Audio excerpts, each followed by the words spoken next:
You feel stuck. Not confused, not lost, just paused. Like life is waiting for you to move, and you don't know why you can't.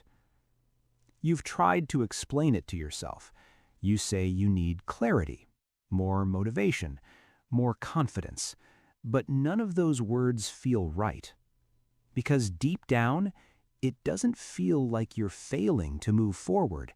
It feels like you don't know who you're supposed to be next, and that's a very different problem. When you're between identities, life feels strangely quiet. You're not in crisis, you're not falling apart, but you're also not fully alive. You hesitate before making decisions, you delay commitments, you keep options open just in case. Not because you're careless, but because choosing feels permanent.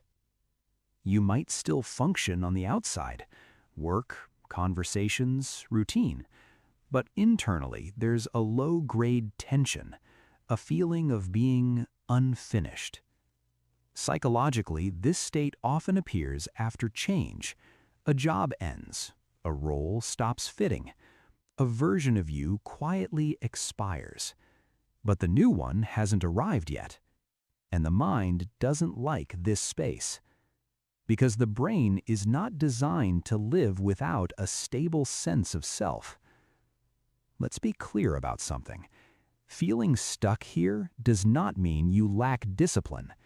It does not mean you're afraid of effort or incapable of change. It means your brain doesn't know which identity it's protecting anymore. In psychology, identity is not a label. It's a regulation system. It tells your brain, this is who we are. This is how we act. This is what feels safe. When that system becomes unstable, the brain slows everything down, not to punish you, but to prevent a wrong move. What you're experiencing is not failure, it's identity uncertainty. And that's a normal human state, just one we don't talk about much. The brain treats identity like a structure, not an idea. A structure. Think of it like a house. Every habit you've had, every role you've played, every expectation you've learned to meet. They form the walls. Now, imagine that house no longer fits you. Some walls feel too tight, others are already cracked. But here's the problem. The brain won't let you demolish a house until it knows where you'll sleep next. From a neuroscience perspective, identity stability reduces prediction error. The brain is constantly predicting what will happen next if I act this way. When identity is unclear, those predictions become unreliable. The amygdala, the brain's threat detector, doesn't ask, is this growth logical? It asks, is this familiar? And unfamiliar identities trigger the same neural responses as physical risk, so the nervous system applies brakes. You feel hesitation, indecision, mental fog. Not because you're incapable, but because the brain doesn't yet recognize the next version of you as safe. This phase doesn't require force, it requires translation. Here are 4 principles grounded in psychology that help the brain move through identity transitions. When uncertainty stays vague, the brain assumes danger. Research on affect labeling shows that naming internal states reduces amygdala activation. Instead of asking, "What's wrong with me?" ask, "What identity am I leaving? What identity is forming?" You're not stuck in life, you're between roles.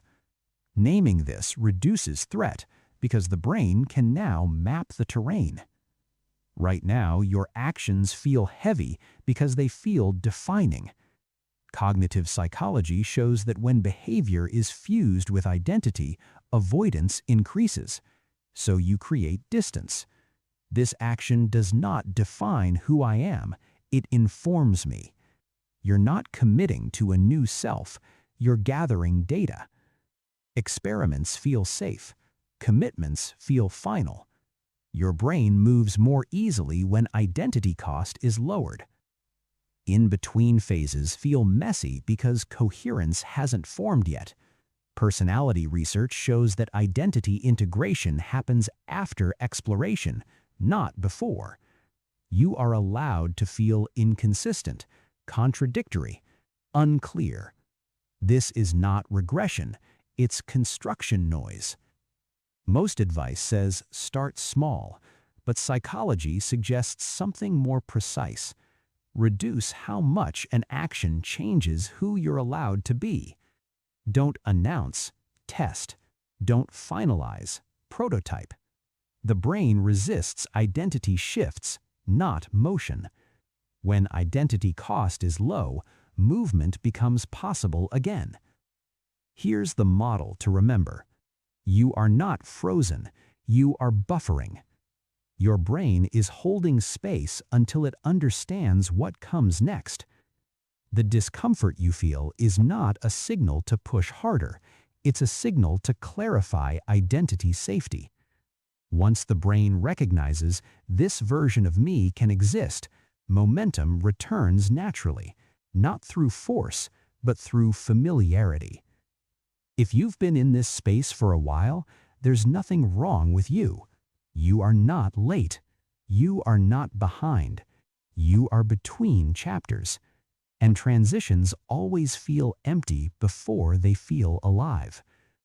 You don't need to rush clarity. You don't need to pressure certainty.